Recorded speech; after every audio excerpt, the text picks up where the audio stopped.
Hello everyone, and welcome to the Monday stream. Yes, daylight savings has changed, and yes, I know this stream is a little earlier. So if you're watching in replay, sorry about that, guys. But yeah, we had the big FX Evolution conference, obviously in Australia. Big shout out to everyone out there that was attending.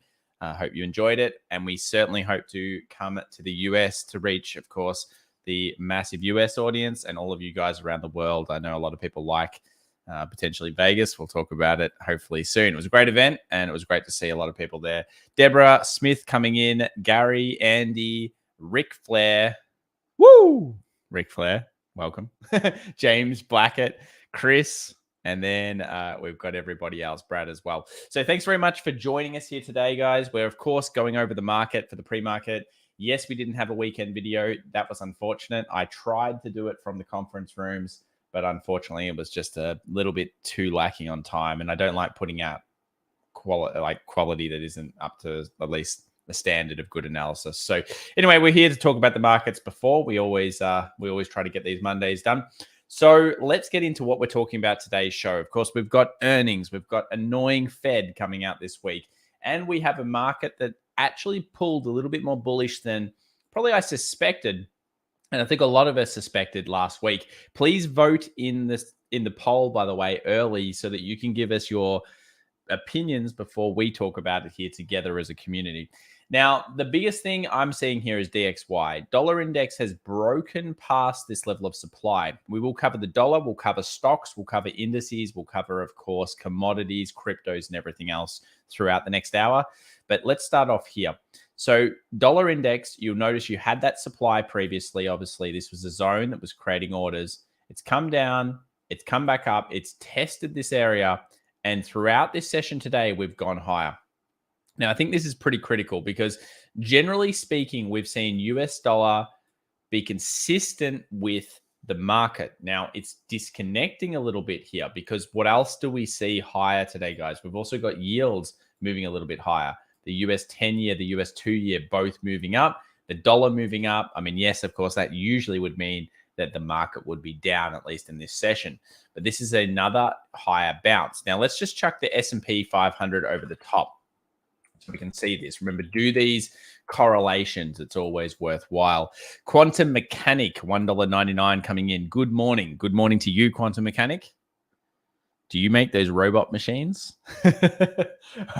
Hopefully you're doing well and you're having a good start to the week. So when we scroll over here, the DXY, you'll notice that it's going up and the market's been going up. Okay. Traditionally, we want to see the dollar going sideways and then the market can go up. The dollar going down, the market has been going up. They've been relatively correlated. Now we have the market going up, but at the same time, the dollar's going up in recent hours and recent days. So it's a little bit disconnected. Now, that could be a sign that maybe the market may want to turn down, and maybe that was all a little bit too ferocious in terms of the Friday action. It was certainly a very intensive squeeze, and we'll go to that soon. So when we're talking about where we expect the DXY to get to now, well, it seems like it wants to go towards that 112 again. Now, I could certainly expect it to short potentially off this. So, of course, dollar, let's say bulls, maybe, bullish right now, but maybe getting a bit more bearish around this area because this was a large break of structure. Effectively, this broke this low and it left a massive hole where the market came right back down. What was one of the biggest turns from that area? Just here and here. So these two areas are certainly worthwhile considering alerts for this week. I mean, why wouldn't we consider it? It's always worthwhile doing that. Marston says here, the whole world will invest in the USA soon enough. Well, it is the best market in the world, Marston. I mean, maybe people are just waking up to that, but yeah, it is the best market in the world. Innovation and the major. That's what you want. This is the major. We want innovation and the major. We get a beautiful combo. Let's move over to the euro here, just because I think these currencies are interesting. The market here, you can see the euro coming down. Where's the next stop for it? Here. What happened here? We broke up. We had a very nice run. If it comes to here, do we see a reaction? Highly likely that these two yellow highlighted zones will correlate well with the DXY and could present some interesting points. I just want to mention that straight away because, of course, we've got the disconnect with the dollar versus the S&P 500, the yields with the S&P 500. And at the same time, we have very key turn points that aren't really reached yet.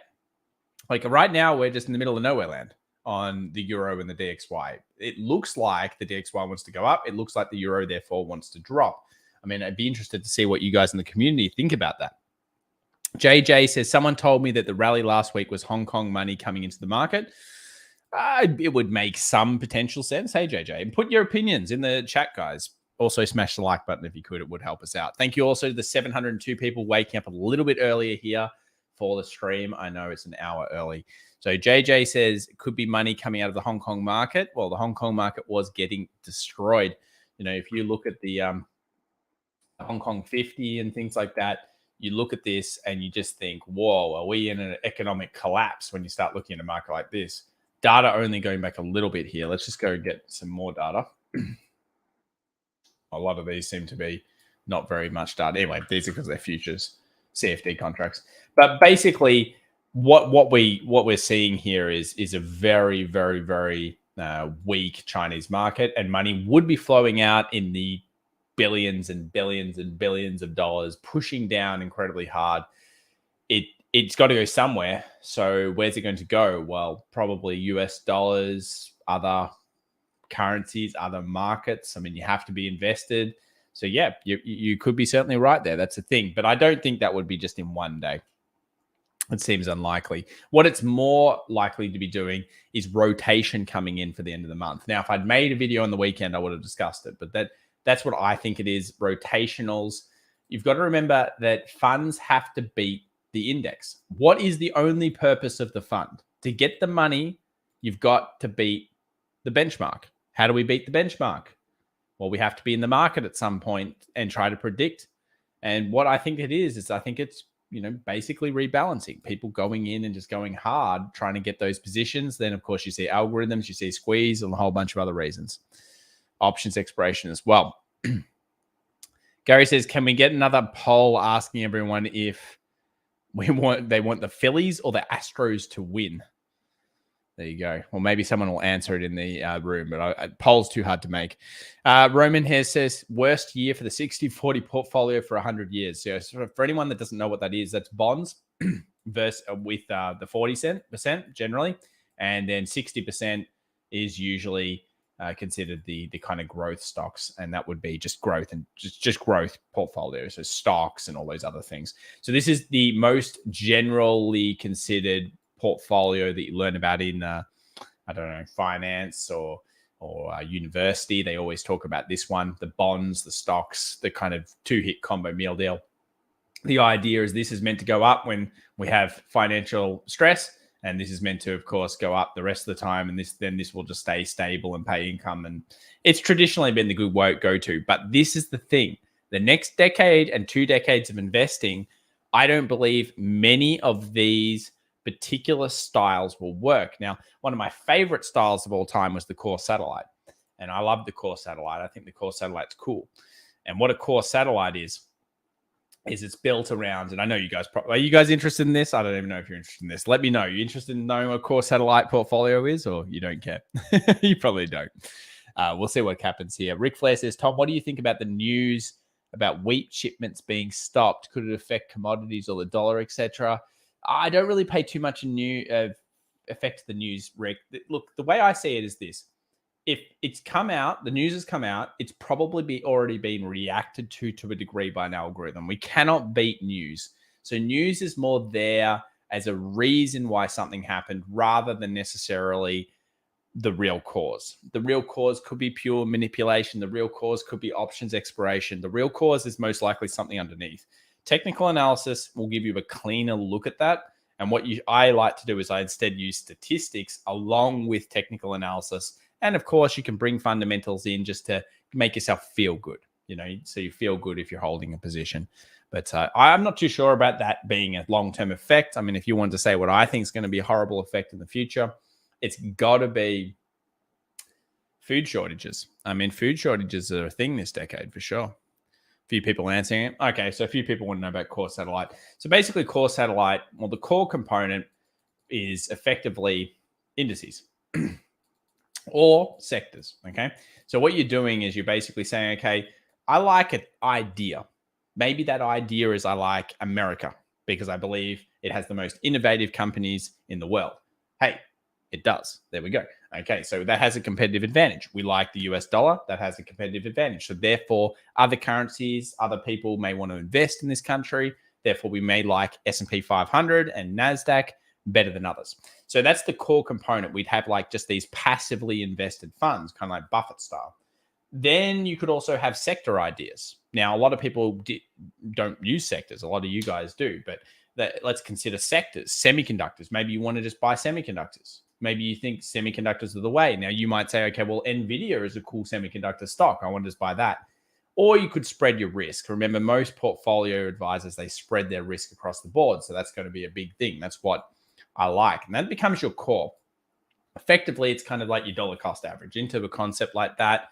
And you would just basically hold it and never sell it. Now, I'm not a tax agent, nor will I be talking about that, but you can probably see why you may want to have a core throughout your life. Yeah. The satellite component is where you try to beat the market. Because, of course, this is basically the market with a slight additional. The satellite component would be where you say, okay, I think these particular stocks are winners. They've been winners over 5 years, and they're going to continue to be winners in capitalism or in worldwide globalization or whatever's happening right now. And the satellite becomes a component of that. So that might be upwards of 40%. So 40% would be the satellite, the picking to try to beat the market. And the core would be that kind of passive investment fund. So you don't necessarily need bonds. It's just that kind of idea of core and then satellite. And it's a nice mix. Anyway, I just like core satellite. It's my personal opinion, of course. Quantum Mechanic, $1.99. 60/40 was sold as safe. Mr. Market punishes all. That's true. 60/40 has been one of the most consistently considered safe portfolios. It also depends on the type of bond you had, though, because some bonds actually haven't done poorly. An example would be something in Australia only, which would be hybrid bonds. But again, you have to understand bonds and all the different ways that they're driven. Basically, variable interest rate bonds, if you get access to them, well, they've done okay because what's happened? The interest rate's gone up. So that's a big one here. Next year, US is doing away with daylight savings time. Is this true, Paul? Interesting. And then daily trading analysis says 75 basis points priced in. Damn it. So let's have a quick look at the news for the week ahead before we go into the analysis and get crazy. So first up, I want to just quickly show you what it is. So here is that's the wrong one. Do I have the right one or have I accidentally loaded up the wrong one? Sorry, guys. Let me just quickly. There it is. There it is. Okay, here we go. The right one is here. So we've got AMD, obviously on Tuesday. Today is mostly companies I probably don't care about too much. Maybe someone out there in the community does. You always want to have some kind of earnings calendar. You just need to be aware. SoFi, of course, coming under. Uber, saw a few mentioning that one before. Maybe we'll take a look at some of these through the stream. AMD, definitely want to check that out today. Airbnb, interesting to see how that goes. And then, of course, we've also got the Roku. There we go. Very good. And then we've got the PayPal. We've got the Coinbase, the Block. That logo is hideous. All right, cool. Very good. And yeah, DraftKings and a bunch of kind of smaller cap stocks. So there's a decent amount, but I don't think this week's necessarily just earnings. We saw the big earnings now. The big kind of 5-ish earnings have happened. It's more about this, and we have the news. So the news sucks this week, guys, because unfortunately, there's a little bit of information coming out. Now, we've got the cash rate stuff from, obviously, the Australian government. Then we move into the Tuesday, where we've got ISM Manufacturing PMI, which will be at 10 a.m. New York. I think I've set it to the right one. It could be 9, so you might want to just make sure you check that. And then we scroll down and we've got the FOMC statement and the federal funds rate, which is, of course, expected to be 75 basis points. Make sure you have some kind of economic calendar here, guys. And then we've got the stupid press conference. So this day, including, this week's kind of a super week in some ways for news. We've got this FOMC stuff. We've got some other bits of news. And then we scroll through. And we keep going and we go even more annoying because we have ISM services PMI, then we have non-farm payrolls. So it's a big week of news. And for some people, they'll want to be nimble and fast. For some people, they'll want to use options to protect themselves. Who knows? It's going to be a big one, though. And expectation on non-farm employment is, of course, 200K jobs. So a slowing economy and ideally a raising of the unemployment rate, which is something we haven't really seen. I mean, check this out. Look at that thing, consistently low. So we'll see how that ends up happening. Idle Guilt and Silver says, "Hey, Roku was good." 1 second here, Idle. I'm just going to load something. Okay, just going over here for a second. Which one will I go on? I'll go on this one. Just want to load up something here. Have a quick look. Just a quick look at something. Am I blind, or is that $54? And was it once $480? I'm being mean. Look, basically, yeah, Roku's probably not too bad now. But before, it was commonly hated by me on this stream. Yeah, I think anyone that's been there for a while, you would attest to me hating this stock with a passion, all the way up here, all the way through here, and all the way up. And I've hated it consistently, let's just say, for a while. But I did see something kind of a bit more interesting. Check this out. It's kind of like Shop. You know, Shop was in the doldrums. If you actually looked at this, it's a. Can anyone tell me what that kind of pattern looks like on the smaller time frames? Can anyone see it? The type of pattern. Let's see if you do. $77, $4 super sticker. Thank you so much, Sandollar. We've got 1080 viewers watching. Thank you very much. 1080p. Appreciate it. What a double top, my God. Finken79 says, yeah. So a few people are saying island. Not really an island. An island, just so you guys know, is a movement down with a market like this. And then you have like a gap. Generally, you have like 1, 2 kind of candles. Sometimes they're like dojis as well. Then you see a gap up. And then that ends up becoming, quite an aggressive trade. Very good for certain stocks. So let's say like iron ores or energy stocks, those types of ones. A double bottom, some people are saying. A few people might be saying something like a Wyckoff bottoming, Wyckoff accumulation. I'd probably call something like that. The main reason is, of course, you have this kind of temp low that happens here, and it just takes the low and instantly rejects, giving a wick. And I think the wick is the key in that component. Also, the fact there was wicks over here. So it's an interesting one to look at. I'd like to see it break out, but overall, coming into earnings, it certainly seems much better than traditionally it's been. Now, it's a pretty scary stock, so you got to protect yourself. You can see what's happened over time. But yeah, that's the type of thing you look generally for in basing of a market, and you'll see how low it is. It's all the way back to 2017 prices. Some of these stocks actually look attractive if you believe they are innovative. Most of them are toxic on debt. So that's going to be the big thing. Like just the debt refinancing is a huge issue. Lando says accumulation, but volume doesn't agree. So yeah, what you're going to say there is, and just so you're aware, is that volume started dropping here a little. I don't think it was unnecessarily low though, Lando, but great comment about the volume. I don't think it's necessarily unlow, but it's a good one in terms of recognizing you should be doing that. You always need to be looking at that volume. Rafi says learning from you and thank you. No worries. And the scammer is here. Can one of the mods get rid of this crapper? Do not press that guy away. Absolutely block that user. There we go. I'll get rid of them. I hate the scammers, guys. They're everywhere. If you can ever help me out, it's such a big problem on YouTube. I might talk to the rep about it again because I hope they can figure that out over the next 6 months. It would be awesome. It would be cool. What happened to Twitter stock? Twitter didn't get bought or frozen or something, but I assume, Elon owns it, so it should technically be delisted. Now, I'm not sure if it's been delisted yet. Somebody in the chat will be able to tell us. Let's move over to the US 500. Let's talk about the US 500, US 100. I do want to just come out here and say that something I did expect to occur didn't happen. And I'm assuming you've watched probably my videos, and sometimes you got to own the humble pie, okay? I'm going to take the humble pie in the face.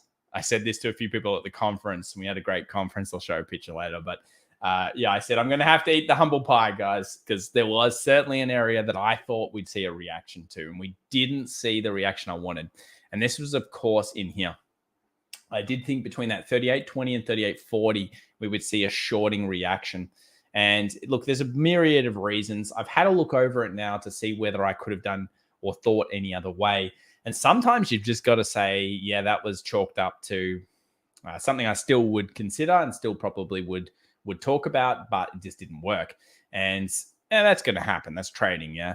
But I think it's important. I don't know if you guys appreciate it, but I definitely thought that area was potentially going to have a reaction off it, and I set alerts for it as well. I really did think so, and it just didn't. It just kept squeezing. So, good work, Mr. Market. You got me on that one. But why I wanted to highlight it was because sometimes you're wrong. You're going to be wrong. Like, if you're getting 70% right, you're doing pretty damn well, yeah? 80% right, you're a bit of a god. 90% right, call me. Call me immediately. 90% right all the time. I would like to know what you're doing, but if you're 90% right and making 2 points and risking 50 points, then don't call me, and please never speak to me about any of those things. So yeah, it is all in relative terms, but yeah, I thought there'd be a reaction off here. The way it hit that supply, obviously longer term traders, people that trade options wouldn't really care because they'd be like, well, it's still at the supply.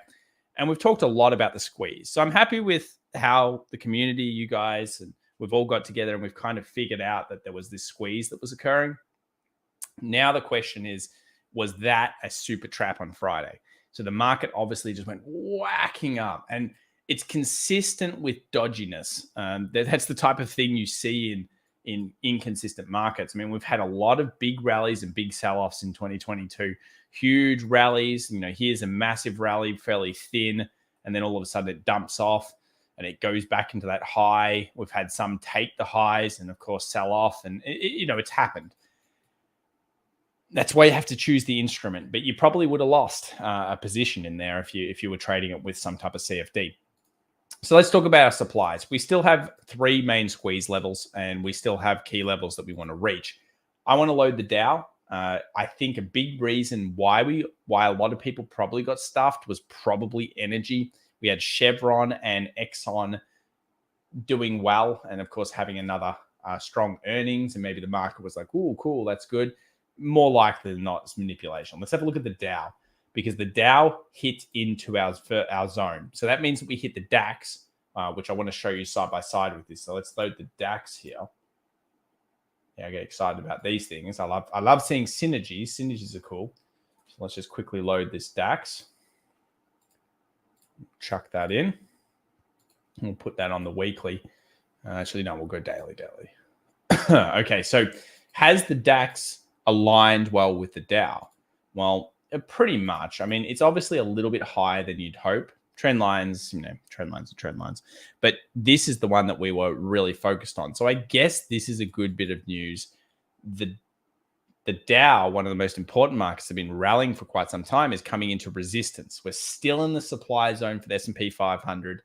We shouldn't really hit the S&P 500 trend line again. If that happens, I think it's too obvious. I mean, whoa. Yeah, that's sometimes when I do analysis. That looked like a meme. Oh my God, that was crazy. But yeah, sometimes I do crazy stuff. Oh, why is all these code? What is going on here? That's the madness codes. I don't know why my US 500 is so crazy. All right, well, just whatever. We'll just use SPX. So anyway, the way that we've seen it so far work out this year is each squeeze has been meeting this trend line. Now we picked it, you guys got it smashing on over here. That was an amazing one. Over here, obviously, we wouldn't have known it was a thing. So it's already happened once. What's the chance that it comes up and does a 4100? Hey, if it comes there, we've got unfilled gaps, obviously in that area. But yeah, this is a pretty wild zone. I just think that's too obvious. I think this is a very interesting one. And the Dow hitting this high it's even taken that swing. It's here. We've got the DXY doing what it's doing. There's a lot to like about that. Now, I'm not sure why that's what I thought the code should come up with. Tom has a scotch in his hand. It's probably because of the long conference, man. Some of those guys, I'll tell you what. I'll show you guys a quick photo. We have a little photo here. Where is it? That's not the photo. Oh yeah, I was on Twitter. Here's an interesting little bit of information. I'll probably share it tomorrow. Just interesting to see shipping costs between China and the US coming down so significantly. I mean, you can see here Shanghai to Los Angeles dropping, substantially, basically going back to periods that we saw back in 2019 and 2014, 15. That's pretty good. I mean, obviously it helps that inflation story over the long term. You could say it's deglobalization. You could say it's anything. But yeah, here's a little quick photo. So obviously good to have so many people at the conference. We didn't really advertise it too much, but it was a great start. And of course, we hope to, we had some great speakers. And if we do end up making it to the US, we know some peeps over there. So I think that would be a phenomenal conference. So if a few of you guys are interested, let me know and we'll see what we can do for next year. Yeah, those shipping costs are coming down pretty heavily. So US 500 in still the supply zone. For a long-term swing trader, what happened on Friday, well, not long-term, but medium term, you wouldn't have really cared about that too much. It's still in this potential zone. It's hitting this 3,900 to 3,920 area. You'll notice I've got a little alert above 3,920. I still think that's a key level. I still think this is a massive one, this 3,720. If we do end up taking it, and any low underneath here has got to be considered, because that would mean that this was most likely a false squeeze. So I'll play through both scenarios now. I think it's worthwhile considering both. You have to be flexible in trading. So first scenario is that this is all part of a trap, okay? The market has gone above. Everyone, I believe, or I don't know how many channels, we talked about this a while ago. How many, you guys watch more than I do. How many people are talking about this being a Wyckoff bottom? Shipping costs dropping heavily can be an early indicator of recession. Adrian, I am very positive in my mind that we are in a US recession. I mean, I think one of the metrics someone shared, one of the speakers shared, was that it was a 90% probability of US recession. But recession is, we technically already in one. They changed the wording, they do this and that. Realistically, the recession wording is pointless. What we instead need to think about is what are the catalysts for worse and what are the catalysts for better. And I think the reality is sticky inflation is the worst part that's going to happen here. So too many people are talking about it. Okay, interesting. So yeah, basically the idea here would be, if you think about like a Wyckoff setup, generally you want to see a few things. And now I don't really like that necessarily in the Wyckoff setup. This is definitely a tick. It's a really good squeezing level. The market then's moved up consistently. It's taken out these areas. That's fine. But if this turned, see, that's why I like the idea that Friday was going to short, because imagine if it did come up and then turn down, that would then be a little hump, which would then make a series of lower highs. And if that happens, you'd be getting a very good chance at that 32.50. So I think Friday was crazy. There was a big difference. And I say crazy because I don't quite understand how it squeezed so much or why it did. I say a lot of things, but this one, I haven't had a chance to check it out enough. So yeah, the market's turned over. If that happens, then we go under this low. Then there's a good chance we make a series of lower highs. And of course, if we end up going lower low, 32.50 would be kind of the target I would have for that idea. Let's talk about the squeeze higher. We have absolutely no reason now just yet to say that this market is tanking on the higher timeframes. We haven't got a new lower low.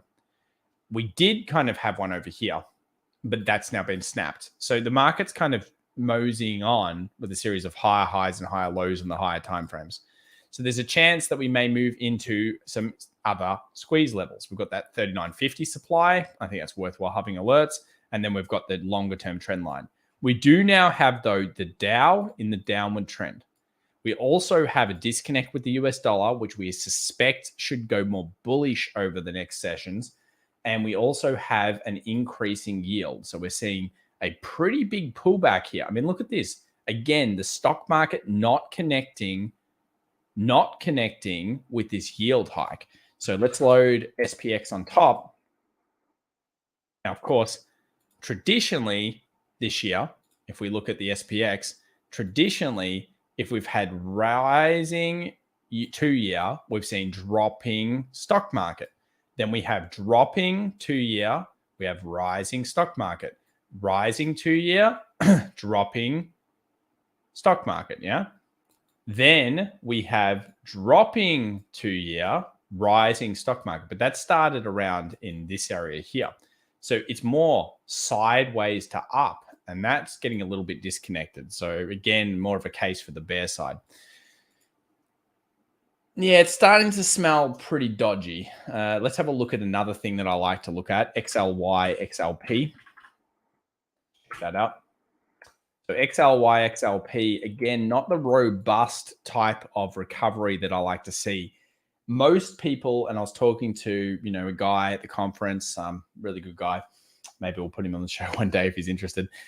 Basically, we were discussing this concept of, when you get a recovery, which sectors tend to do better. And I think it's consensus that, XLY and tech and semis usually come out. We're not necessarily seeing that occur here. Look at XLY versus XLP. It's going down when the market's going up. So again, strange. I mean, yes, it's Amazon and Tesla that are doing this, but the consumer discretionary side is not necessarily picking up as much. It's just not what I like to see. We've got other stocks doing it, not tech. And that's backwards to usually what you see in a recovery. Current odds in the market is for 75 basis points. 100%. You're correct. That's the general expectation. Dio says, Tom, when was the last time you saw a defensive rally?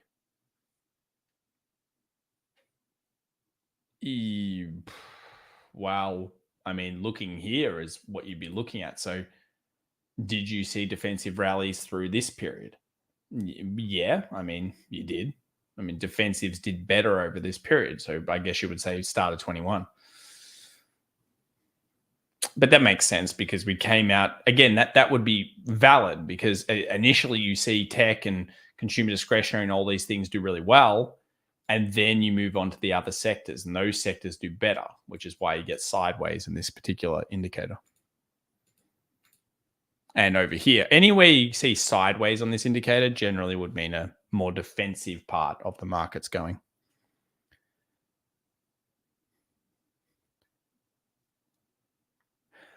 All right, let's just quickly take this poll off. You guys are absolutely split. So you're giving us no edge. 52-48. What are you doing? 52-48. No. Dirt Talf says, what is the probability of Japan of wrecking the US Treasury market in defense of the yen, forcing a wide-scale margin pressure on all other holders of the US Treasuries? It was a discussion we had, and again from the conference, and it's so tough. Japan is, we didn't have an absolute expert on Japanese treasuries. You do need to kind of be one. Look, I'm probably not the best person to actually answer that question with edge. I think it's a worrying thing. I mean, for anyone that doesn't know, Japanese yen is obviously off the scale and constantly getting interjected. So you're constantly seeing manipulation coming through. You can see when the bank is going at it, and the central bank's constantly going at it. I don't think it gets stopped just yet. It's probably going to be a while away. But I will say this, Japan is clearly the experiment gone wrong. And for anyone in Japan, I feel a bit bad for you because your central bank, it's madness, It's very scary. And it's an experiment gone wrong, and it just shows you that all other central banks are in the same problem eventually. The ECB, Australia's entered, so I can say we've kind of started the processing. And of course, the US, while they won't fail, because the US is the one that can print indefinitely, realistically. Don't ever think the US fails, guys. They never fail first, ever. Doesn't happen, yeah? You're going to have the ECB, Japan, and so many others having the problem before America does. Just remember that. But I don't think I can answer your question about whether it'll work or not. How can people be bearish when Buffalo Bills won last night? Congratulations to the Buffalo Bills. Very cool.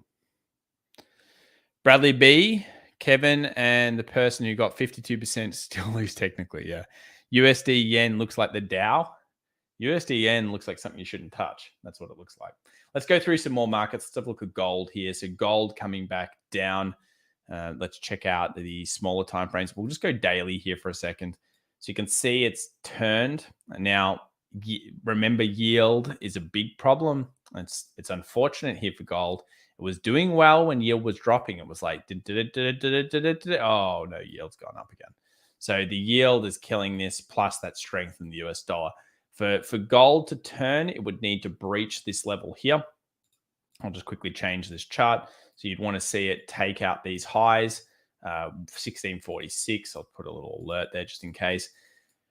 Not really loving it again from a trade to the long side, particularly. I don't think. Let's have a look here.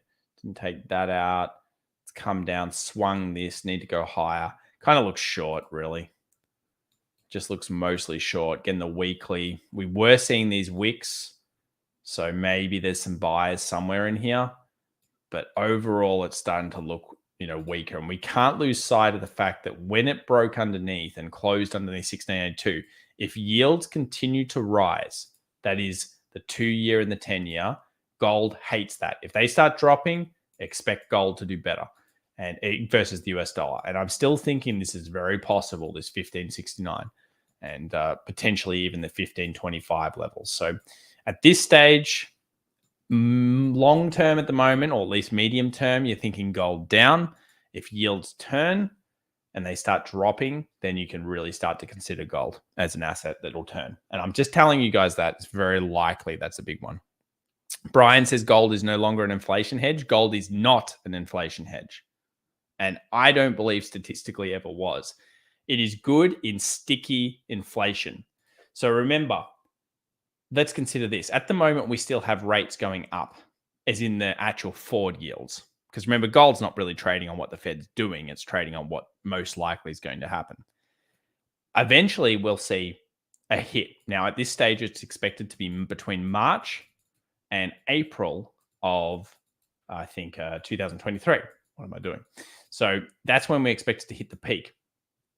So if we think about it, we're going to then sit for quite some time, effectively kind of like a stagflation style environment where we have very high potential inflation and we have crazy interest rates that sit there, and they're just sitting. Gold will become better in that environment. Gold loves stagflation. Gold's one of the best stagflation tools there is, pretty much the only good one outside of commodities. However, if then yields start to drop, gold will probably also do better. Everyone hates gold right now. I don't blame them. I just think that it will turn. And when it turns, you might as well be watching it. So I'm not going to stop watching it. That's correct, Akash. Gold never was. Mohammed Al-Masari says, Tom, I notice whenever gold is closed below the monthly 50, it hasn't been good for it. That would be fair. Monthly 50 is a big level. Andres Mendez, $3. Hi, Tom. Can we check out Dr. Copper this morning? Yep, probably good check. Let's check it out. Dr. Copper, not really doing anything good looking. It actually very much looks like it's trapping in some kind of crazed pennant.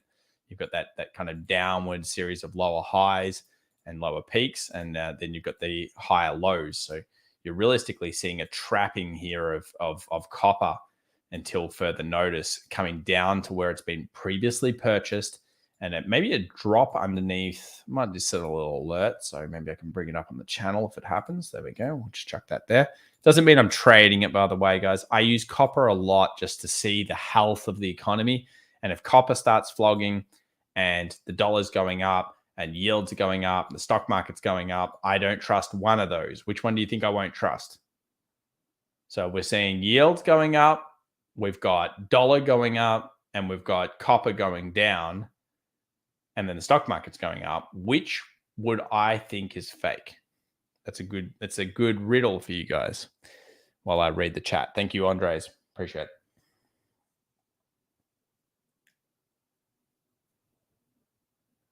Hey, Tom, where do you think we're near the end of the bottom Wyckoff on BTC? Yeah, BTC looks all right, doesn't it? I was checking that out before. So people say they don't like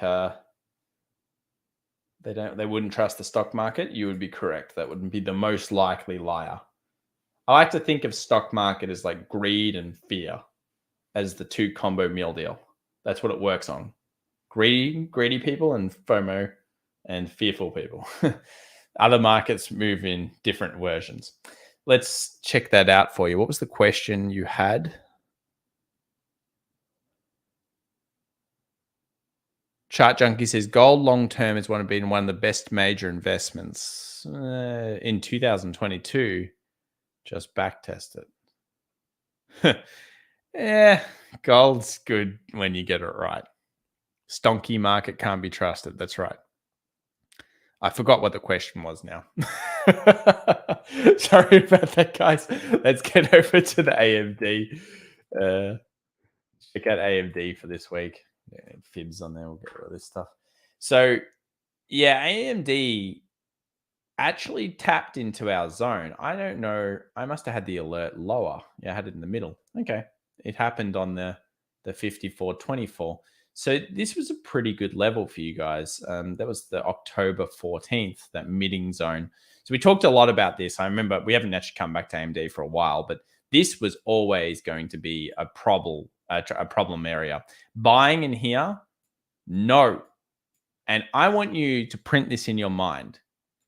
This is an irrational move. It leaves massive gaps and it looks ridiculous. If a market is breaking through, it is very likely to clear that up. Very likely. Where is the structural, more accumulated trades? Down here. So the market's going to want to move into those. And this is a stock that's now getting better in terms of the pricing. This is back to Feb of 2020. It was already on a nice run. Obviously, it's well off, the lows. So you can say, well, wow, this thing's crazy. I mean, yeah, it's pretty high, $1.70 all the way into 60s, but it's also been at ridiculous prices such as 163. So I don't hate this area for AMD at all. Ahead of the earnings, do we get any inklings in this market? So we've got very little inklings really, other than it's moved up. We've kind of not really formed a pattern of any kind on the timeframes outside of probably a 2 hour, 1 hour, where we've seen a bit of accumulation. You can tell there's a few little bits of volume there, and then it's broken out to the upside. So you'd have to say it's mostly looking bullish at this case. Take of that what you will. It's not really a super. Maybe actually, I think if you go in the 1 hour, you'll see it as a bit nicer pattern. You've also got that false break to the downside. You've got kind of like a secondary swing to eliminate stop losses that were put behind there. And then you've seen a movement up. So if you were trading this last week, I think it's not too bad to have gotten some areas in here. There's a big gap that you'd hope to get filled. Earnings will ultimately be the decider, whether this is accumulation or some kind of distribution for further lows. I'm not a buyer or seller of AMD at this level, but it looks to be a much better level as a base.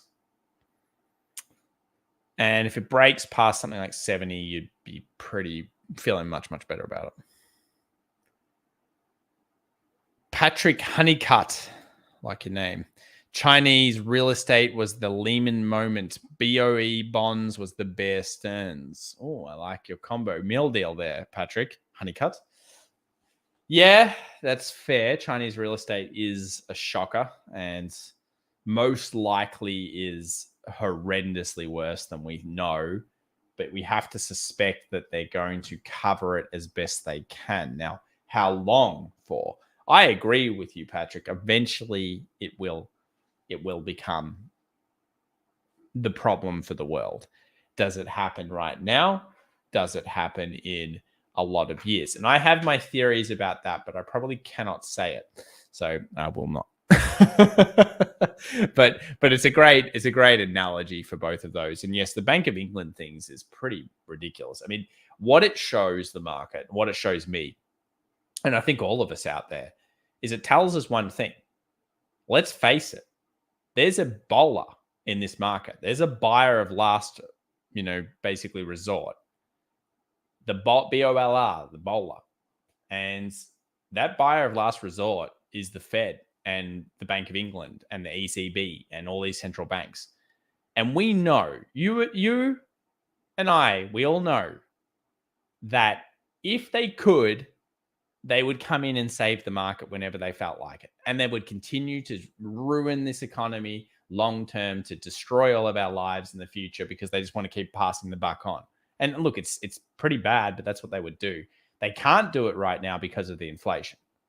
But let's face it, there is a bowler somewhere in this market, and they'll find some way of backdooring the finance. So you cannot believe the finance will go really bad. They'll find some sneaky way to protect the financials in this market, at least my opinion. So I don't think we're in a financial crisis from that aspect. I think they will just print unbelievably and then somehow hold it in there, and that they'll figure out some sneaky way of doing it. I'm not saying it's a good thing. I just think that's what they're doing. They just won't let it happen under their things. And that's the problem. The market should be 20% lower than it is right now. But it isn't, because there's a bowler. The plunge protection team. That's right. Most likely by buying American treasuries. Yeah, I can see you've thought about this. It's cool. Good discussion here, guys. Thank you very much. Hopefully, if you guys are enjoying it, hit the subscribe button, smash the like button as well. I know we aren't really into the open right now, but there's a bit of a daylight saving shift, so it's about 12:30 my time by the time we're probably finishing this. Let's check out US oil, then we'll do a recap on a whole bunch of things. US oil hitting into a fairly interesting zone. Actually, just did a little, you can see a little head and shoulders here. So this was our zone that we thought the market would get to once it broke up the other day. And it moved on up, and it went bang, bang, bang, bang, bang, bang, bang, just before the magical 90 into that supply, and then sold off. Now it's come back into the structural zone. Remember, this was the big one. This was where we saw resistance, resistance, resistance, resistance, and then it eventually closed and it bounced off. So this is the area where if there's buyers for oil, they should theoretically come back in. And the reason is purely just because we know it was such an important zone before, so much selling. If we go to a 15-minute, you can start to see that there's a little bit of buying. Again, 5-minute, you're going to see it again. Potentially, a little breakout above this will be critical for buyers today, around that 86, 80 zone. I'm not really trading oil too much, but yeah, interesting to see how it's played out so far. And it's definitely in the more supporting zone than the selling zone at this stage. Stock markets, let's go over again, have a look at this. 1 hour stock market on the S&P 500 has been dropping. We are down 0.91% at the time of this recording. I did think we'd drop here. We didn't. We've come back up. We've taken a new high into the supply. There's not too many signs of longer term weakness yet. 5-minute here is just basically coming back down and testing this. So we've got one touch here. It's broken below that now, but it hasn't really tanked it. We've got some previous structure around that 38.60. Maybe if we take that lower, it could be critical. But yeah, I think it gives up. Most likely the market is more likely red today, and maybe we see a little bit further weakness. It was a very strong rally. It probably needs a little bit of a pullback at least to pick up, and then we see whether we get more buyers. And I'd suspect, because I thought that was a pretty critical zone, that 38.40 to 38.20 zone should theoretically be the key area that the market moves back to.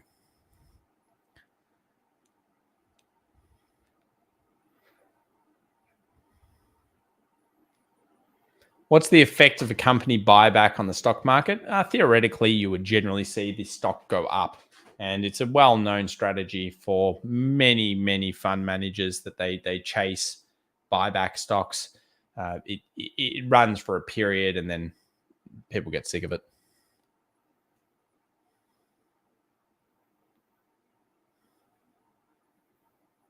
US companies looking to buy back stocks before 1% tax in 2023. Indian dude on Michigan trails. Yeah, that's interesting. And true. That's still an effect. It does tend to have a buyback effect. Winter will bring higher energy prices and will break the economy that is on life support. I think a lot of the crazy prices have happened to a degree. Now, you're right about it killing demand. I think it's, some of these 100, 200, 300% increases, they'll hit people and they'll make them scared. Plus, a lot of people are stacking. We saw the credit card figures for the US. It was rough. It was rough credit card figures. People were spending so that they, instead of having surplus like they did a year and a half ago, they're still spending the same way they were, but they're chucking it all on credit. And that's going to come back as well. Hull Cody says AMD has a gap to fill. You do assume that it fills gaps. I don't assume stocks fill gaps. Okay.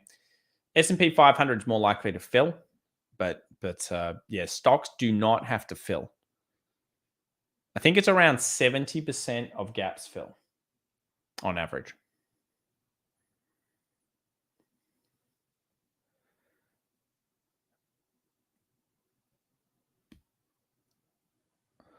Just reading a couple of comments here. Tom, is the Fed pivot this Wednesday? I don't see why you would pivot if I was them. Barber buyback is a different story. Barber, yeah, I heard Barber was improving. Not that I care. Santa Claus rally cancelled, potentially. Patrick says, Tom, does the German industrial market recover after these shutdowns to manufacturing due to energy prices? Oh, I don't know, Patrick. I mean, again, that's probably a specialist in the European markets would be better. I like looking at the DAX. I like looking at indices in the European market, but I would say US, Australia, they're my two best stock markets for sure. Like, I understand they're much better than others. There are little nuances to each market, maybe the FTSE as well, but yeah, the German market is a bit different. I just like looking at the DAX. Cash Chopper, $2, 1,400 views and only 270 likes. So some love. I would appreciate that. Be good. Pivot Man Pal, I don't think so. All right, I don't think so. So here we have a little area underneath. I would suspect if we're talking about market pullbacks, again, it'd be more likely than not it would come to this key zone that I was discussing last week, because I still think that's actually a very important level to the market. So 38.40, 38.20, I'd like to see how the market reacts to that today. Let's move over to the US 100. Again, some weakness coming through. Got a little alert underneath just to see it get pulled back. If we get that 38.20, 38.30, you would expect the Nasdaq to be between 11,280, 11,240. Really like that dollar story this morning. The strength of the dollar looks nice. We've mentioned that at the start of the stream, so go back and watch it. Into some of this structure up here, this 112. I'd love to see the DXY go up there. It looks like it's set to pump. And I'm going to actually tell you, let's have a look what retail think. I love knowing what retail thinks. Not you guys, you're all smart, but let's see what retail think. Okay, they are predominantly long the euro, but not significantly. They're short the pound. So it's not a huge 56% longing the euro, 44% shorting. So again, if we see strength in the dollar, that will hit more retail traders than not. And the euro is the most popular one. Usually I like to see a little bit more. I'd like to have like long the euro like 75%. then you can be a little bit, you can feel a little bit better about it. Amazon stopped me at 91 only to rebound 19%. Algorithmic trading and market makers are shills. Yeah, look, yes, unfortunately, like that Amazon trade, let's have a quick look at Amazon, load it up. It was pretty brutal. And the thing is, it would have got you even worse. Oh, that was actually a really good trade, that one, actually. I can see why it got you. Yeah. So yeah, Amazon took the lows here, and it was even worse aftermarket. I think it was low. I don't know if anyone in the chat knows, but wasn't it down in here? Let's have a check. I'm pretty sure it was down 20% at one point, maybe more. So it was probably in the 80s.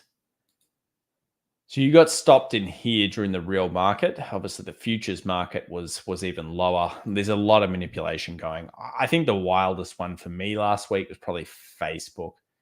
That was pretty wild. Like Meta, I'll show you what it did because I think if anyone was watching it during the announcement, you would have seen it. It did this.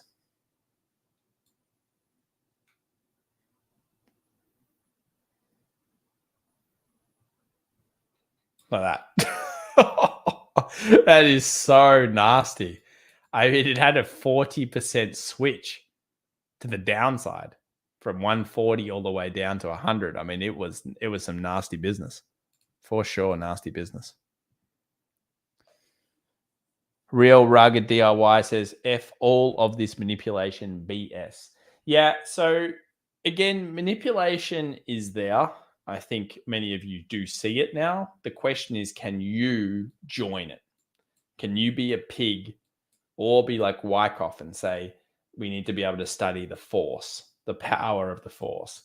And a lot of that is got to be to do with critical thinking, contrarian thinking to a degree, and understanding and stacking the odds in your favor. And that's one thing that I like to think that we're doing here in this channel a little bit differently to others. We cover, I wouldn't say many people on YouTube cover as many markets as we do together. We cover, geez, how many markets? Like 12 a day, usually. Bo Jiden. Bo Jiden. I sold Meta at 141. Did you have insider information, Bo Jiden? Did you have insider information? Just basing on your name, Bo Jiden. The market pig, that's what you want to be. Not a slaughtered pig. You're going to be a free pig like Babe. You want to remember Babe, the film? That's the one you want to be. So yeah, Bitcoin does look a lot better on the charts. Now, again, it could be the short case here. And I think you've got to be aware to switch. If I was looking at this chart normally, I'd say it looks bullish. A couple of reasons. Predominantly, I would have preferred this actually wick this low. That would have told me a little bit more. But I like seeing this. I obviously like what we've got so far. I do like what we saw over here. It does all look pretty good. And it's holding against the stock market, which again is good. That does look like a little bit of a Wyckoff bottom. Now we have that SOS that's appearing at the moment. For the week ahead, I will set a little alert down here below this low, just in case it does occur. Because remember, what if this occurred?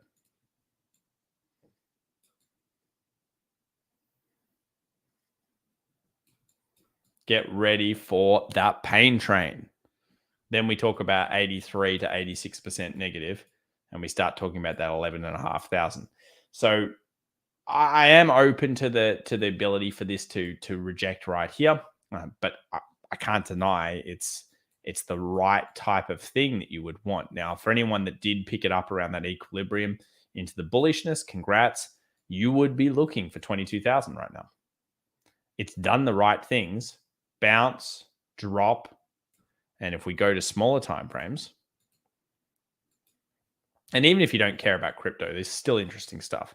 So we have bounce, drop, breaks, drop one more time, breaks, picks up, finds some buyers, comes down to the second one, finds all the buyers. Beautiful little trade in there. Comes up, and what you need now is a new high. Pretty bad. A new high should solidify that a run, and I feel like that would be a fairly strong run. Andreas says, big fan of crypto, ain't buying until I see 11.5 to 9.5. Yeah, well, fair enough. Market open? Hey? Is it? Man, I thought the market was open. I'm tripping completely then. 1 second. Time in New York. Oh, it is 9:30. All right, I thought we'd switched.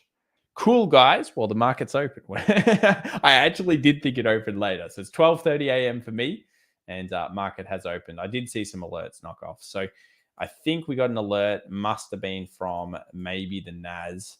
No, not the NAS. So some initial little rallies. I've got alerts for something. I don't know what it is. And the market has, of course, taken the slight low here. Let's have a look at the 3-minute, 2-minute chart and check that out. So here is the low, new low just formed into the open. Again, it does look kind of weak here today, We've still got 2-year and 10-year both up. We have the DXY up now 0.7. That's probably still one of the stronger looking charts of the day. We came off an hour ago now, and we we're talking about the bullishness. It still looks pretty strong. US oil in the kind of buying zone, even though it's down 2.2. It's at that turning point. Gold looks pretty much disgusting. Euro looks pretty bad for the lows. And let's have a look at these stocks. So what have we got opening up? We've got Apple opening up down 1.24. Let's have a look at that. Go the daily here. So pretty strong bullish action on the Friday. Again, very strong recovery here. It actually ended up being, I didn't ever move this. So it ended up being that was the demand. Big volume through that session. I think it was end of quarter rebalancing to a degree. So again, that may come off a bit today. And I think that's the suspicion. I would be suspicious. Geez, can't even get the words out.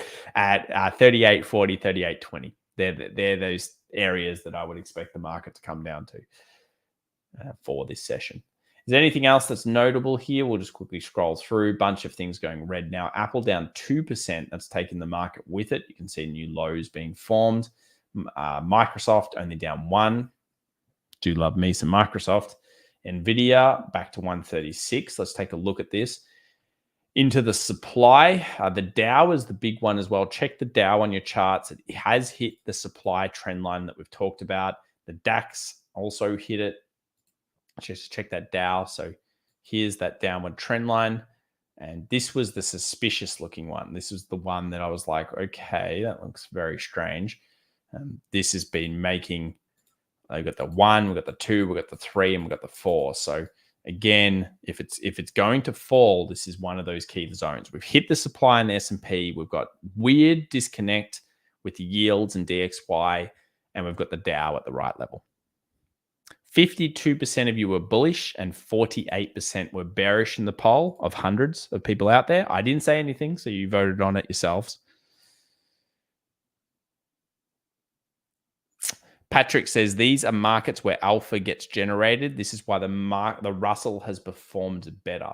Yes, the Russell's done fairly well recently, and it has been one that I like way more. If you said to me, Tom, you got to buy something right now and you have to hold it for a bit, maybe I would like the Russell more than some other markets. And I think a lot of it's just got to do with some of these small caps getting just the absolute rubbish bitten out of them. I mean, remember, where did the Russell go to? It went back to realistically a 2018 price. Now, is the Nasdaq at 2018 price? No. Are some of those stocks at 2018 price? I guess yes, but some aren't. So there is a little bit deeper value here. Well, value inverted commas, probably a lot of dead companies too. But underneath the hood, there's some decent stuff. Brian says ZOP versus XLE gaining. So that's Oil and Gas Energy Explorer versus XLE. Well, I like how you're thinking about the market as like a long short strategy, thinking about relative performance. That's always good. Very cool. Checks XBI. Yeah, biotech's been doing, I would assume, pretty okay. Let's have a look here. Daily's down, but nice little breakout there on the last session. Yeah, comes off that low, which we've talked about before. Biotech has done okay recently and has dropped and has formed a bit of a base with a small breakout to the upside. I mean, you might say, well, that could be also a head and shoulders with the neck.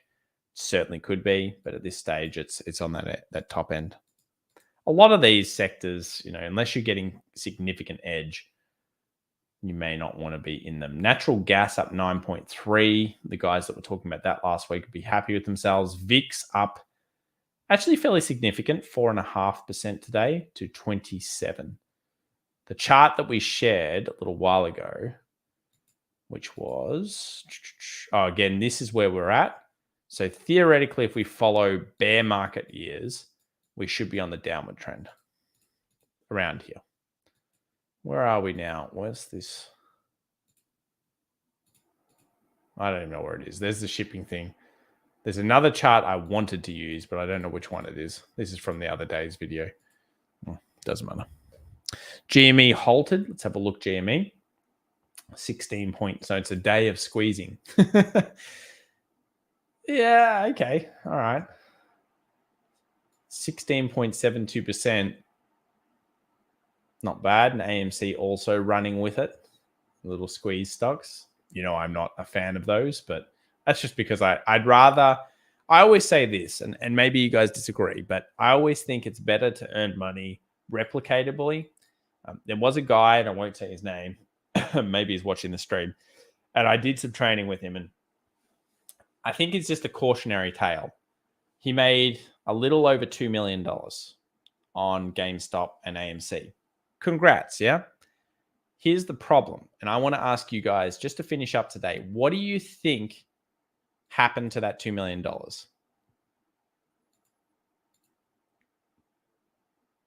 Just ban that person, 1 second. GME up 16, yeah. What's the short percentage on GME? You just have to search it in Google, it'll come up straight away. Well, the big one is, of course, he lost it all, yeah? And the reason why is because he was using massive options. And those massive options were giving you the YOLO. And the problem with the YOLO is you make great money, then you lose it all because you did it in a non-replicatable way. You have to think about consistency. And if you can get consistent, then that's the tick to long-term success. This is a business, guys. And trading's not necessarily super fun. It doesn't even have to be super time intensive, but it does have to be disciplined. John S, $9.99. Thank you very much, John. Appreciate that. And Lance A gets it right. Gambled at the next month in options. Yep. And then John C says donated to options flow. Absolutely. Thank you very much, John S. Appreciate this. Luck is not a strategy. That's true. And Mo says turned it into 5 million. No, he lost everything plus more. So if you want to know the horror show, plus more. So markets here finding a little bit of reprieve early. It's still early days. We're pretty early up. Dollar index dropped about 0.5, but we made a new low on the stock markets. If you're feeling bullish, you'll want to see probably take out this 3,900. Maybe there's a gap in here it's going for, but I would like to see it kind of take that. Probably take the high realistically, and yeah, I mean, then we move into the idea of higher squeezes, 39.50 and the 4,100. I suspect still we want that 38.20, 38.40. I looked at it before, Robbie, with the ZOP XLE. It was just stuck in the middle, wasn't it?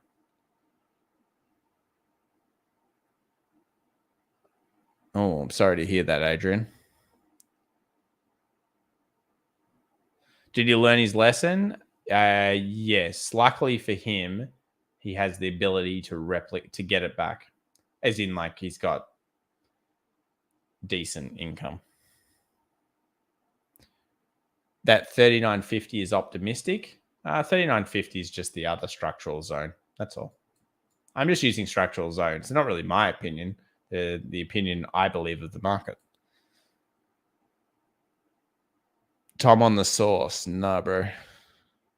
XLK SPY on the daily Wyckoff. XLK SPY.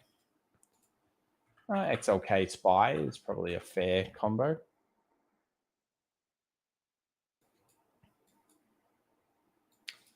Oh, yeah. I see what you're saying. So you're saying that the tech sector had a false break up here and starting to look weaker than the rest, and that would create kind of like a calamity short. I mean, XLK versus S&P 500, you can really see that outperformance for all those years and how much of the market was made up of tech. 75% performance over the top of the SPY. Pretty wild. Can we have a look at XLE? Yeah, we'll finish up with XLE, guys. So thank you again to so many people coming through. Sorry about the weekend video. We did have the conference, but yeah, it was a good one, and that's what it was about. So always great to meet people in the community. 89.60 XLE, it's getting pretty much up there. We've seen a few days of sneaky kind of potential selling through those earnings. Let's have a look at the smaller time frame. Let's get 1 hour. That's the XLE. I want to see ZOM again. Usually in earnings, so there's the earnings, it gaps up. We haven't seen any selling there. Chevron was also out, and then they liked the initial reaction was down, and then it's gone bullish. Hmm.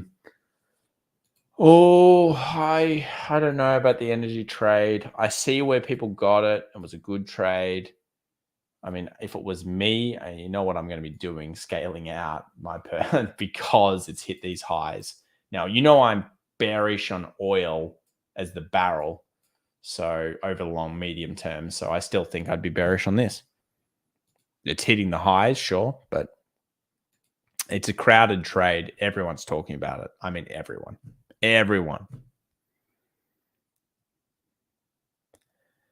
Brian, absolutely. Look, October and November tend to be decent months for Chevron and Exxon and stuff. But look, if you miss it, don't chase.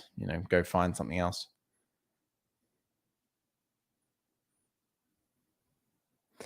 Why the volatility right now? Some kind of news. This week's a big news week. So we'll finish here. Just remember, this week it is huge news, and we've got the cash rate in Australia. We've got the ISM manufacturing PMI Tuesday. We have FOMC statement, funds rate, 75 basis points, consensus, press conference. How annoying. Then we scroll into some pound stuff, monetary policy. Then we go ISM services PMI. And then we come down here to the non-farm payrolls. So it's a pretty stacked week of news. We've got earnings. We've got annoying central bank policies. I expect it to be volatile and big moves.